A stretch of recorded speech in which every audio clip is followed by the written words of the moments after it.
Bonjour à tous, aujourd'hui, petite inéquation avec logarithme exponentiel. Donc, il y en a 4. Il y a deux types, celle dans laquelle on va utiliser le logarithme et celle dans laquelle on utilisera l'exponentiel. Donc, il y a deux méthodes un petit peu différentes. Donc, on est parti. Première donc question. Alors, ce qu'on va utiliser ici, c'est le logarithme. On a ici des nombres qui sont tous strictement positifs, ça c'est important. Et on va donc utiliser le logarithme qui est strictement croissant sur donc 0 plus l'infini sur R plus étoile, et comme il est strictement croissant, il conserve l'ordre. Et donc ça, eh bien, c'est équivalent à avoir ln de e de 1 moins 4x inférieur ou égal à ln de e. Les fonctions strictement croissantes conservent les inégalités. Donc ici, on a une deuxième propriété qui dit que, quel que soit x, eh bien, ln de e de x, c'est toujours égal à ici grand X, et ça c'est valable quel que soit X réel, donc on peut utiliser sans préciser. Donc ici ça fait 1 moins 4X inférieur ou égal à ln de 9. On résout ça tranquillement. Moins 4X est donc plus petit que ln de 9 moins 1. On va diviser par moins 4. Donc attention, ça va changer le sens de l'égalité, donc ça fait ln de 9 moins 1 sur moins 4. Alors on n'aime pas trop les moins au dénominateur, donc au final, ça fait x plus grand que, je multiplie en haut par moins 1, ça me fera 1 moins ln de 9 sur 4. Donc, solution, c'est l'intervalle donc fermé, 1 moins ln de 9 sur 4, plus l'infini. Donc la seule chose vraiment à prendre en compte, c'est au départ, bien vérifier qu'on est sur des nombres strictement positifs de façon à pouvoir utiliser tranquillement la stricte croissance du logarithme. Deuxième équation. Alors c'est un tout petit peu différent parce que là on a du logarithme. Alors si on devait faire la même chose, ici on utiliserait bien, la fonction exponentielle. Exponentielle est strictement croissante sur R. Donc on peut toujours l'utiliser. C'est-à-dire qu'ici, ça c'est équivalent à E de ln de 4x plus grand que E de 5. La petite différence, c'est la propriété qu'on utilise après.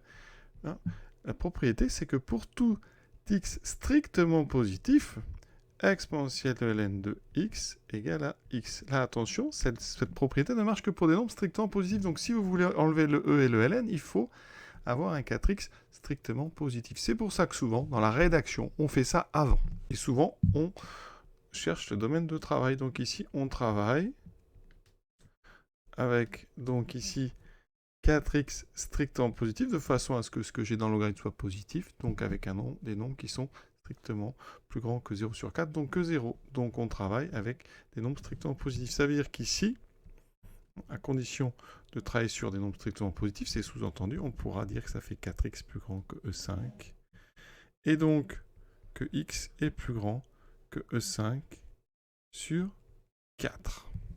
Et on est censé vérifier ici que c'est bien dans le domaine de travail strictement positif. Donc les solutions, c'est tous les nombres plus grands que E5 sur 4. Donc on est sur E5 sur 4 plus l'infini. Et ici, on met un intervalle ouvert. Donc on ouvre ici en E5 sur 4.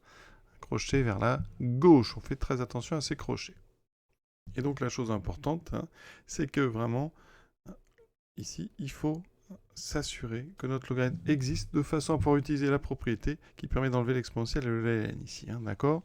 Très important de ne pas oublier ce petit détail. La troisième, donc ici c'est ln de x plus petit que moins 0,2. Donc d'abord, comme on a ln de x, on va tout de suite faire le domaine de travail. On travaille donc sur 0 plus l'infini ouvert en 0 pour que le logarithme existe.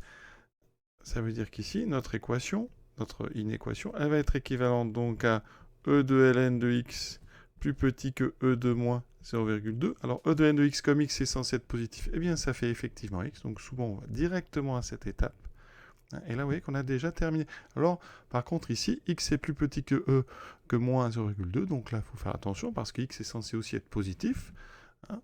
Donc ici, ça veut dire que les solutions, c'est les nombres positifs. Donc voilà, qui sont plus petits que exponentielle de moins 0,2.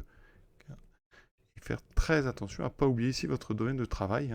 C'est vraiment lui qui permet de passer de e de ln de x à x ici. Donc on n'oublie pas ce petit détail. Quatrième, alors là on est sur de l'exponentiel, donc ici on vérifie bien que c'est strictement positif, d'accord? Donc on va utiliser du logarithme, hein. Alors ici, vous pouvez rappeler hein, si vous voulez, donc ln est strictement donc croissant sur 0 plus l'infini. Et donc ça nous donnera ln de e3x est donc supérieur ou égal à ln de 2. Et là, ici, ça veut dire que ln et e, ils vont toujours se supprimer dans ce sens-là, donc ça fait 3x plus grand que ln de 2. Et donc x est plus grand que 1 tiers de ln de 2, autrement dit, hein, ln de 2 sur 3. Là, il y a beaucoup moins de précautions à prendre, vous voyez, parce que, eh bien, on utilise donc le logarithme ici sur sa partie strictement croissante. On n'a pas de problème ici de domaine de travail, hein, puisque l'exponentielle ici est toujours définie. Donc, s égale, et on a donc 1 tiers ln de 2 plus l'infini. Et cet exercice est terminé. À bientôt.